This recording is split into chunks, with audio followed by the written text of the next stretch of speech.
Hi, I'm David with EV World News. We're talking about electric vehicles, green energy, and the stock markets. And I'm here today with engineer Mike Herzog. How's it going, Mike? Doing great, David. Glad to be here. My lights are on, power's flowing, yard cleanup's going well. That's a good thing. Oh, I'm sure in your space, being in the energy space and grid consulting, that what's going on with the power companies, here in Omaha, what we have? Was it Wednesday we got hit? Yeah, it was Wednesday, Wednesday. a week ago today. Yeah. And what we have, 100-mile-per-hour straight line winds? Yeah, we basically a hurricane, which is normally we'll see that on the front end of a storm just for, a minute. These big winds come through, Right. but this was sustained for a good half hour, 45 minutes across those type of winds and did a lot of damage, a lot of power outages. So we used to work with a lot of those people, and I feel for them right now. When a whole tree gets uprooted that's way out of the right of way and falls on your power line, there's not a lot you can do to prevent that. I honestly, it just seems hard to fathom. These trees have been there for years. All of a sudden, one storm is enough to blow them over. Yeah. But I suspect in a lot of cases, the tree has grown above the other trees, and so it's able to catch a little more wind and things like that. But I was driving. It's a weird time of year for that type of storm too. So all the foliage and leaves were all in full. So yeah, maybe they just caught it a little bit different than they would have, earlier in the spring when we normally. There's a Long John Silver's over in La Vista that its sign is like snapped. Yeah. And I'm like, wow, when you have a commercial sign, for it to be snapped, that was a lot of wind power to cause something like that. It's crazy. But like we were just talking about before this, like what a good opportunity in the future if you had vehicle to grid, charging capabilities or directional charging in your house. Because we're a week out and we still have a couple thousand people across the area without power. We had 150,000 people that lost power for a couple of days, which is, boy, if you have your panel set up right and you have a Tesla or an F-150 or whatever it might be, you're not going to run your AC for that long, but keep your refrigerator door closed. You might save your fridge. You can turn your internet router on. You can listen to the radio. You can watch TV. Right. You could figure a couple of things out to ride you through a couple of days at least. Well, if you combine that with solar, yeah, then you'd never run out of power. It would have been a non-event for you. I know people that have, I was telling you about one of my friends, they have a generator, but that only goes so far and they can only power so much. And then it turned out their generator somehow wasn't connected to their well because they're on well water. And so they were having problems with water and power and all of that. So they were in a real big bind. And you look at, there was trees over roads and different things like that. But it is pretty amazing. If you think back a few years ago when they had that winter storm in Texas, where they had to shut down the nuclear power plants, and it said that the renewable energy wasn't working, all these other things. But if even 20% of the population had bidirectional charging at home, yeah, it would have been almost a non-issue for the grid, because they would have been able to switch to using the power from the electric vehicles to keep the grid going. And it wouldn't have been this huge catastrophe that it turned out to be in Texas. It's crazy. It's coming from a grid planning standpoint. You're literally planning for an hour.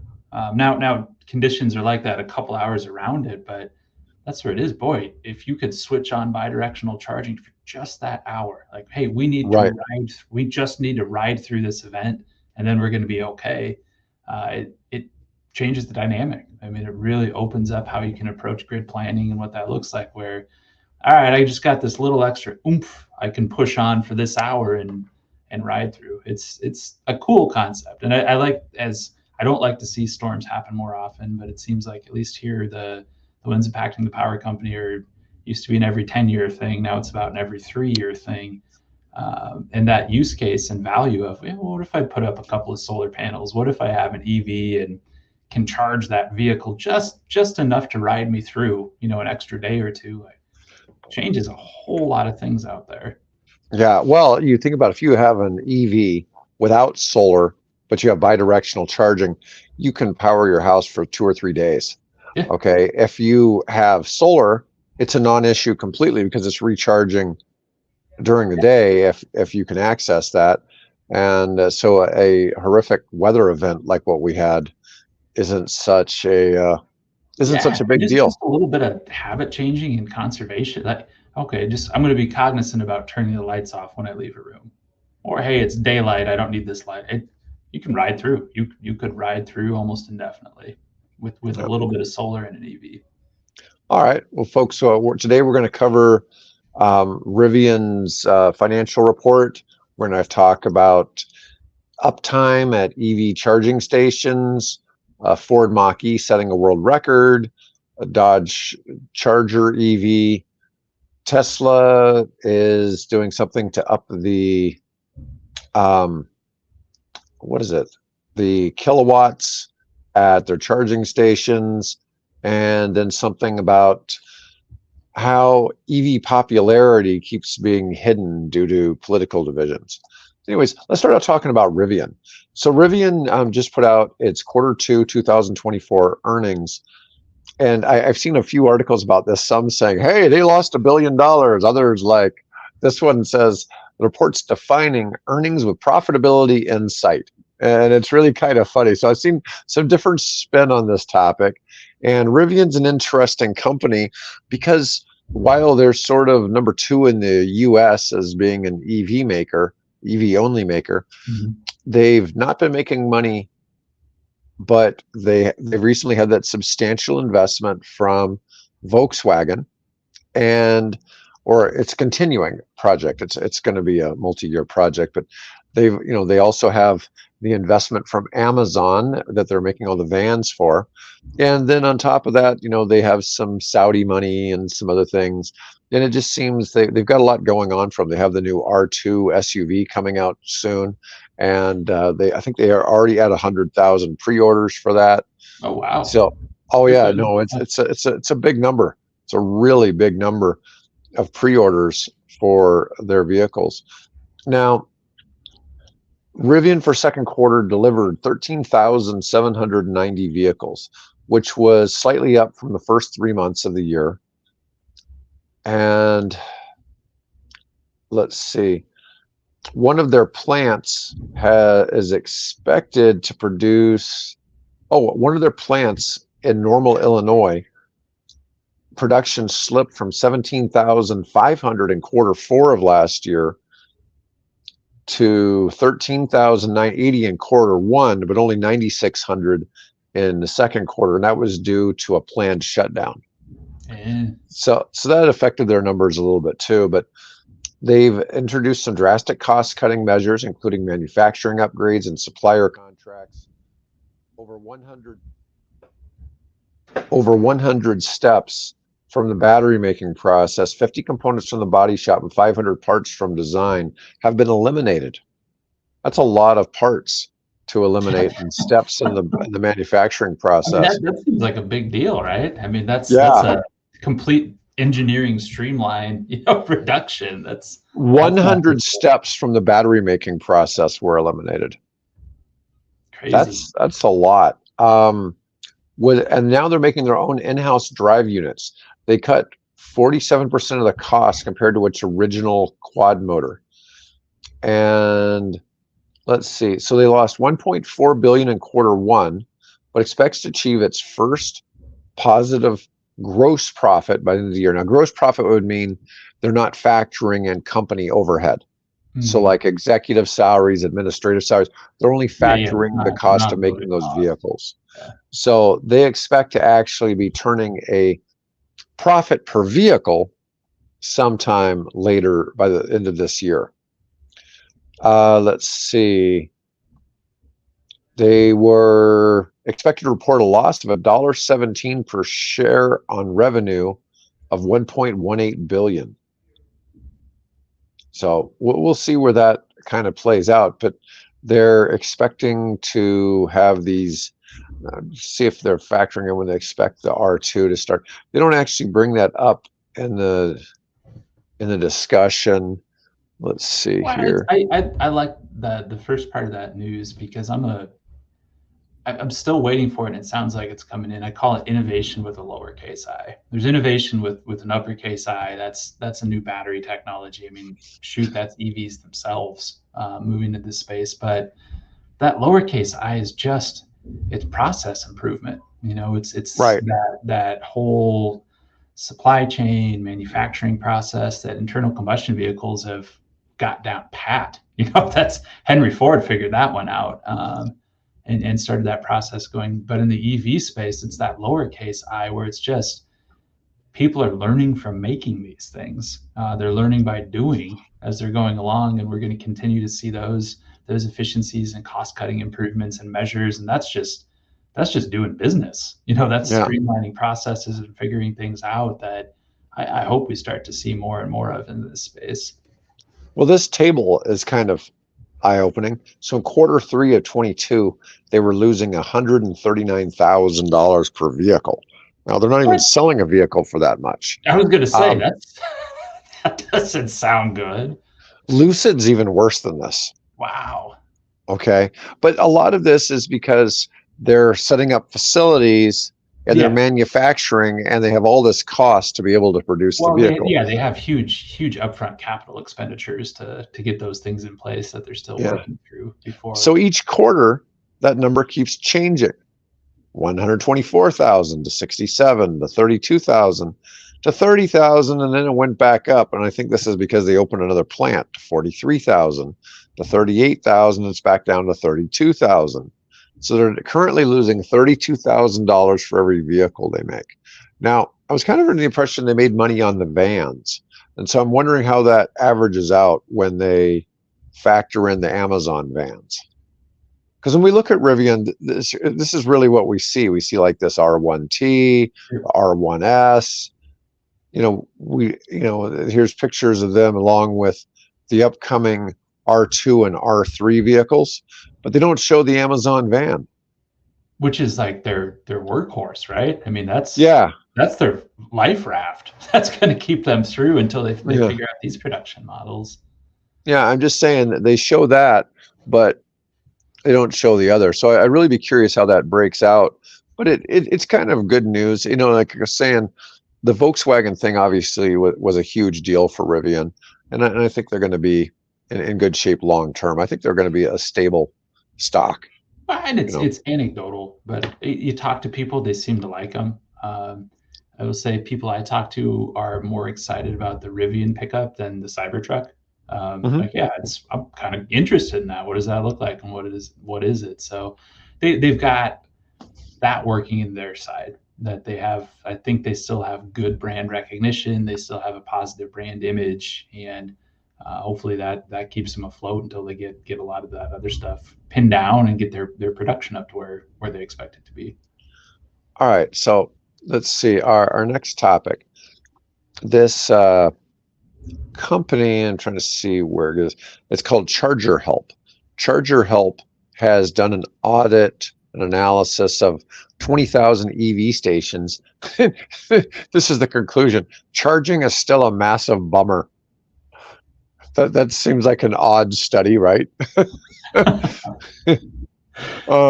Anyways, so we all know the charging experience could be better, but they said that there's some differences in what's going on. So they have a lot of issues with broken EV chargers. The network station self-reported uptime versus actual uptime EVs found had a pretty big discrepancy. There's everything from broken retractor systems, general damage to the cabinet, and of course broken cables and connectors, and then just ones that just don't want to connect. So Charger Help calculates that actual uptime is only 73.7% compared to 84.6% when it's self-reported by the EV networks. So that's a pretty substantial difference. That's like about, if you actually took the amount of time that they're reporting they're down, the number is actually about 60% bigger. I mean, it's a pretty big spread there.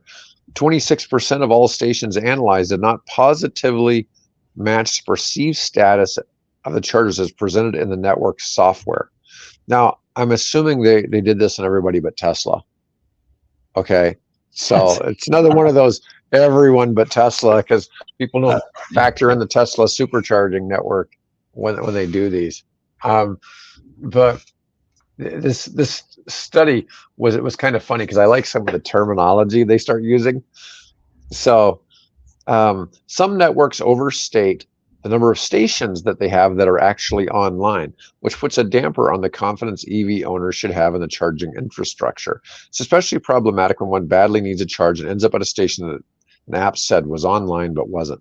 Now, one of the things I'm hoping comes out of a lot of this is as these charging stations, they know what time of day people are charging, and they can reference that against the same week from the previous year, right? Yep. So they should be able, using AI, to figure out a reasonable percentage chance that you could successfully go and charge at a charger if there were busy chargers. They should be able to give you an idea, not just of who's actually at it now, but Yeah. also what But the who's likelihood yeah, is I that mean, it that will should fill up be before you get there. basic, right? I mean, that's Yeah. you and I could figure that out with the data. I Well, let's bet. think about this. So let's say we were trying to charge up at a charging station in Kansas City, right? And we were traveling, and right now there's 10 chargers, and there's 2 cars there charging right now, and we put in our GPS that we're going to stop there. That's where we're going to set our car to charge. Well, the system, that network should know that I'm coming, right? Yeah. Yep. Yeah, and so it should be able to say, it's like, oh, right at the time you're showing up, 14 other cars are supposed to be there too. It should be able to give, some Right. alternative and say, oh, you might be better off going to this other charging network right down the They street. do it on Google with restaurants, right? Right. Busy. It's normally busy at this time of day. But I Right. agree with you. I mean, charging ports are very finite, and Yes. have data, and they're solid state electronics. I mean, they are built to collect this data and put it together, that they can put those together. Now, I will say, just charging station woes. I mean, I know we're in Omaha in the Midwest. There are stations here that are, I'd call them random third party. It's not part of ChargePoint. It's just, hey, somebody put up a charger network, and you'll see on Reddit, you'll hear from EV drivers like, nope, don't go to this one. Your cable will get stuck. The connector gets stuck. You have to do something. You have to call somebody, like an emergency release kind of thing. Which even in a study like this, it would show up as, hey, this is functioning. I can plug in and get electrons, but the actual usage of that station, people are coming out and say, yeah, don't use it. It's gonna get wedged where you're trying to plug it in. But you wonder if at some point there'll be a broader oversight or inspection of these, because go to a gas pump today, you can see the little sticker on every single gas pump. This was inspected on this date. It's operational. It's functional. Right. I've tested it. Is there going to be some type of broader oversight for these charging stations? Now, gas, I'm sure it's a safety thing. We want this giant fireball to be operating the way it's supposed to, but maybe EV chargers, because of the voltage levels, because of some of that, it'll be different. Now, when we talked about some of those higher voltage charging, like 800 volt charging, now that's all of a sudden a different category. And you start talking about even like OSHA things, electrical safety codes, national electric codes, and at those higher voltage levels, are those going to require more dedicated, more detailed inspections from a safety purpose? But I don't know. It's just, I'm thinking of one charger in my mind it's a perception of, it's kind of dirty. Like, I don't know if I want to plug my car into that. It's the same electrons. I don't know, but it's just very, I don't know. I'm maybe snobby about one particular one that's out there. I don't. No, I get it. I get it. This story is pretty funny though, because they start using these terms, zombies and ghosts. So a ghost charging station is a scenario where the stalls appear in an app, but either don't exist or are broken. A zombie station is a station which exists and work, but don't appear in the apps. So nobody knows they're there. So drivers don't go to them. And confused occupancy is when the app tells drivers certain stalls are available, but they aren't. Dead ends seem all gravy until you plug in and find out it doesn't work. Charger Help claims reliable software interoperability and network data sharing can help fix these issues. Well, like I was saying, there needs to be, things where it's not that challenging for your car to know through the GPS where you should be charging, because this is the most the highest likelihood you're going to go and charge.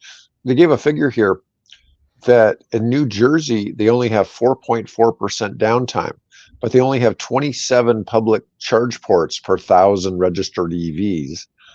But in Washington, D.C., where they have 137 ports, so about 5 times as much per EV, they have 11% down. Now, I remember a while back reporting that the number one place where people had the most challenges charging their car was South Florida. So, Okay. there's certain places that have more. But I just thought that was interesting, because we've brought people on. We've had people on and interviews where we talked about education and, getting people that can go out and fix charging. But it's Yeah, important that when you're going that charger works or it doesn't. it is, and maybe we undervalue gas station attendants, and just having a body there. I'm being kind of serious, where it's somebody walks and says, "Hey, your pump's not working." Okay, I'm going to go put my plastic bag over the handle, and Right. we'll fix it. And it's that real time feedback, that real time addressing of these issues that are out there, where you have an EV station that's unmanned and unattended, and okay. All right. If you give me 0 stars on your feedback, I'll get to it eventually. Yeah, it's funny because some gas stations certainly have the bags over the pumps all the time, it seems, or like a large number of them are malfunctioning. So I was telling you about this one before we started a little bit. So Guinness and Ford had Ford Mustang Mach-E break the Guinness World Record for a trip on a single charge on an EV. So a Mach-E went 569 miles on a single charge. Now, my only problem with this story, it's like, we're in the EV space, we try to promote it, but they had 3 drivers. I'm like, why did they need 3 drivers? Well, it took 24 hours to drive 569 miles, because apparently they were in a school zone the whole time, and they drove like what effectively works out to about 25 miles per hour the whole damn way, Yeah. to make the charger work.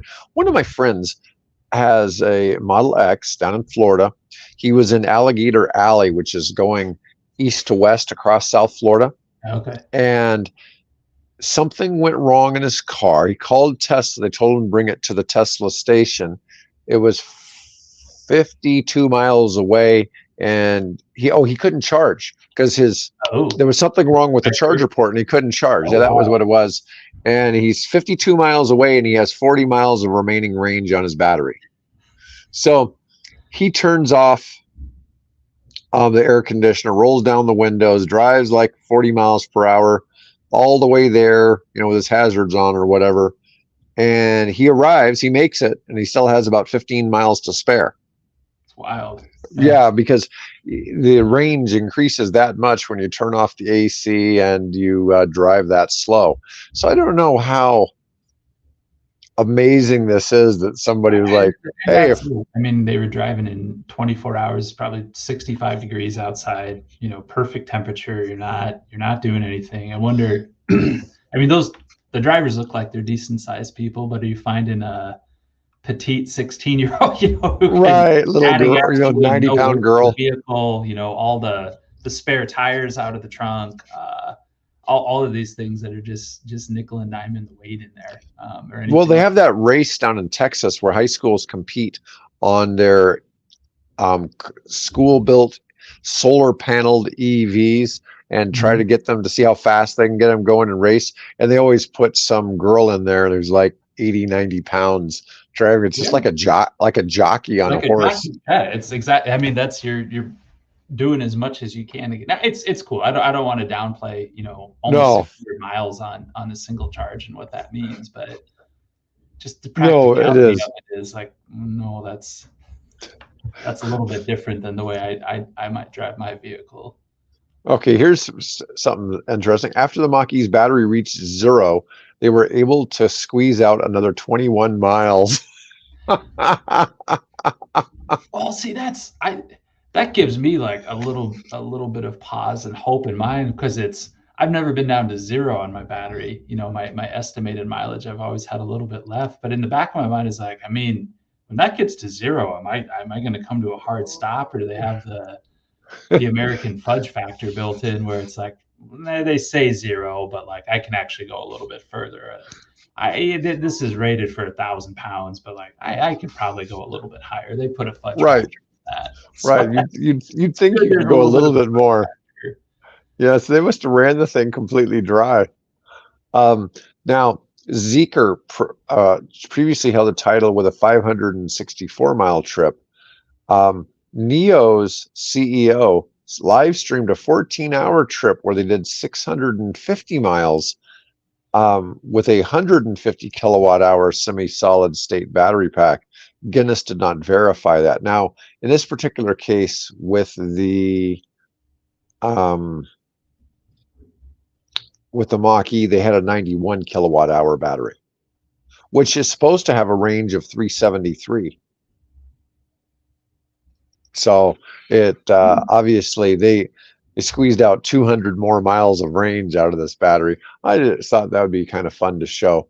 Now, Yeah, that's my cool. That's next one cool. is less about the video and more about the sound. So, Dodge Charger EV, they're trying to make it so it's not completely quiet. So I'm going So to they're trying play to make it this. sound like a charger, like that. Yeah, hold on. See if I can refresh this. Make this play.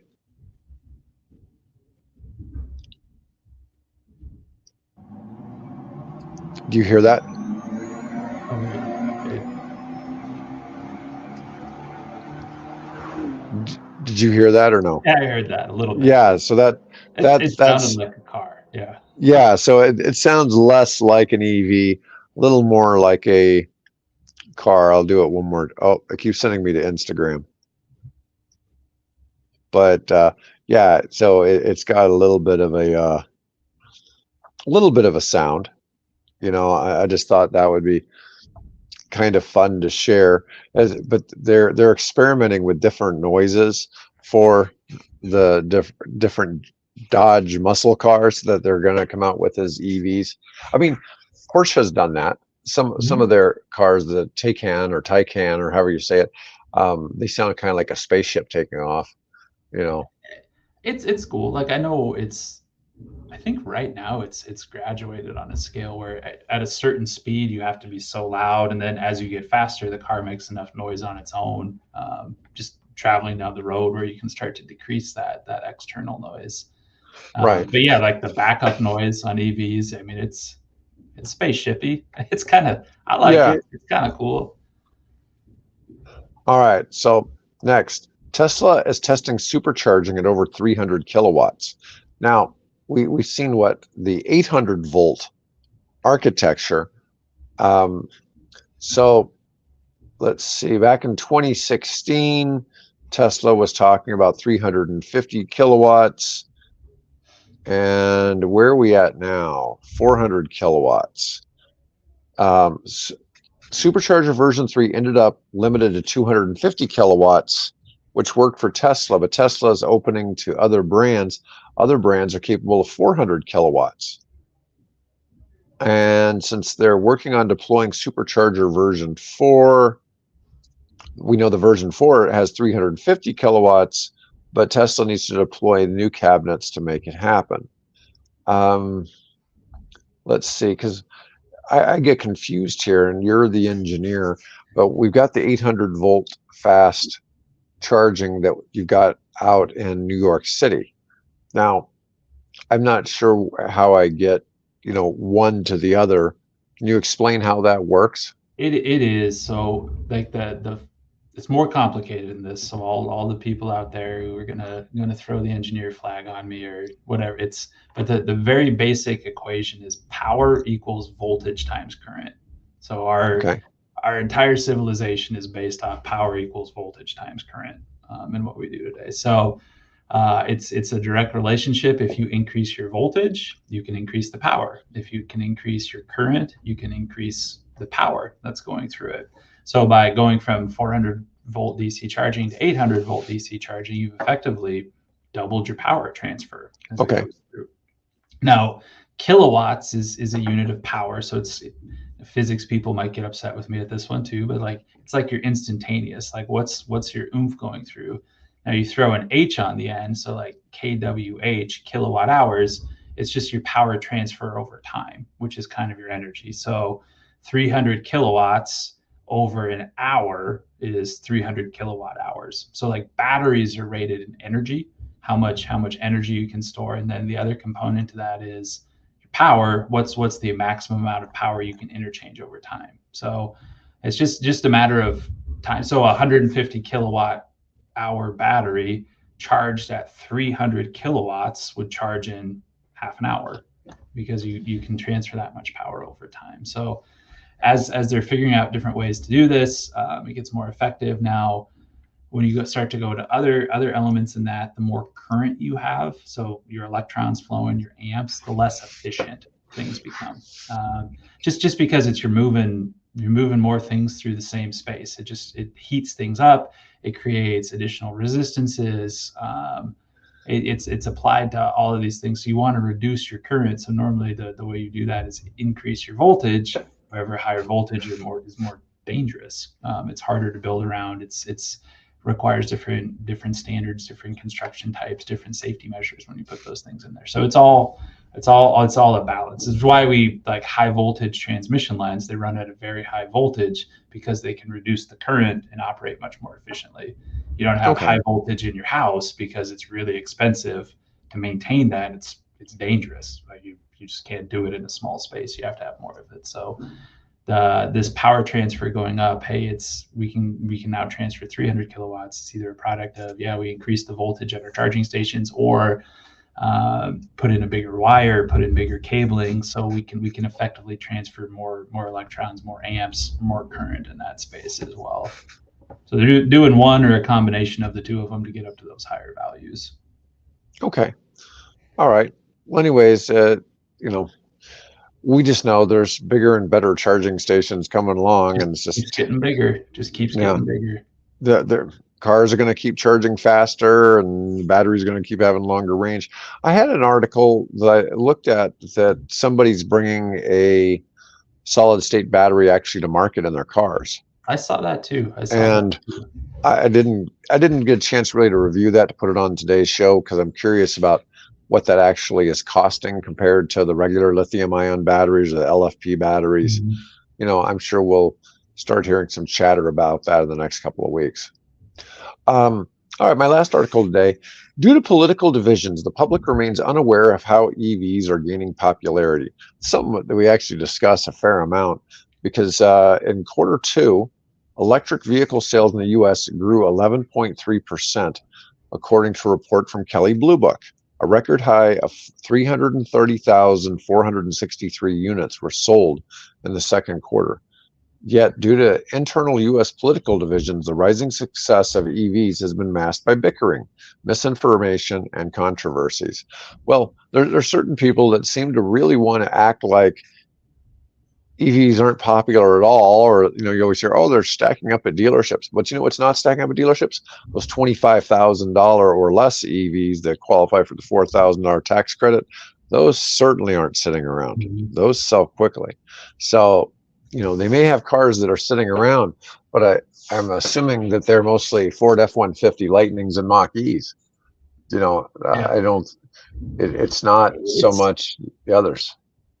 It's all, I mean, politics is politics, right? And it's depending on where you're at that day, and who you're from, you can put a spin on any stat. But it's one things I've learned from being a part of this show and looking at it's that international market perspective too. That is a driving force that's going to continue even outside of anything happening within the United States in those spaces. But I think the facts are the facts. Like EVs are selling. I think people are recognizing some of those use cases, and as more and more people drive them and kind of say, yeah, it's not so bad. I've looked at it, charging stations. Yeah, you can do your day to day. No, if you drive back and forth a lot, or you want to take a family road trip, maybe it's not for you for that vehicle, but for taking people to school or back and forth from your job, maybe it makes a lot of sense in some of these spaces. So Senator Lindsey Graham was trying to argue that we don't have the current electrical grid can't handle EVs, and you and I talk about this a lot. The grid's growing at a fairly significant clip. We're not so sure that it's really EVs that are the problem, AI and data. Yeah, and EVs are just kind of getting blamed for it, but in reality the grid doesn't seem to have any real problem absorbing all the cars that have come on so far. And you look at like Norway, for example, they had no problem absorbing the cars into the grid. So that's I'm not sure. I don't really consider that to be the issue that people think it is.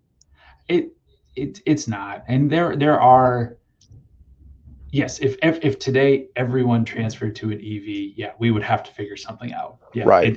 We'd have to build out, but yeah, there might be some localized situations where it's an old 1930s, 1940s neighborhood that it just wasn't built for it. Right. We see a lot of that in rural areas where these farmsteads were connected through the Rural Electrification Act. They were meant to have a light bulb and a radio when these things went up, and now everything's changed, and it just wasn't built for it. But for the most part, grid can handle it, homes can handle it. There are some considerations, maybe change some design standards, like, okay, if this is going to be in everywhere, but it's preventable and it's predictable is the good thing. Okay, this is what it's going to do. This is how we can handle it in the meantime until we can strategically start building some of these things out as we go through. I think your bigger issue is car dealerships themselves, because I don't think car dealerships have really figured out how to embrace EVs in a way that is profitable for the dealer, because they don't need to be serviced as much.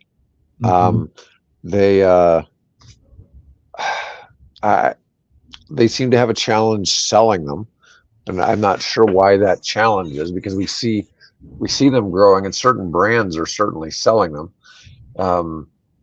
But you see this issue, and we know that down the road, EVs tend to not hold their value as well. Okay, and a little bit of that I attribute to being very similar to PCs from the 1990s, in that they're improving too fast. Yeah. So what's happening is an EV today may be far superior to an internal combustion engine vehicle, but it's not going to be superior to one that comes out in another year or 2 years from now. And they're probably, like people always think about upgrading their phone every 2 years, their cell phone. And a lot of times there's not really any real difference. But with cars, with the EVs, there's a pretty big difference going on. So it definitely pushes down the price of the used ones. So anyways, that was all I really had to cover for today, Mike. So cool. Folks, we appreciate y'all watching today. I guess it's lunchtime. I'm tired. I don't know why I'm tired, but anyways, folks, want to thank you for watching, and Mike will be back with me next week.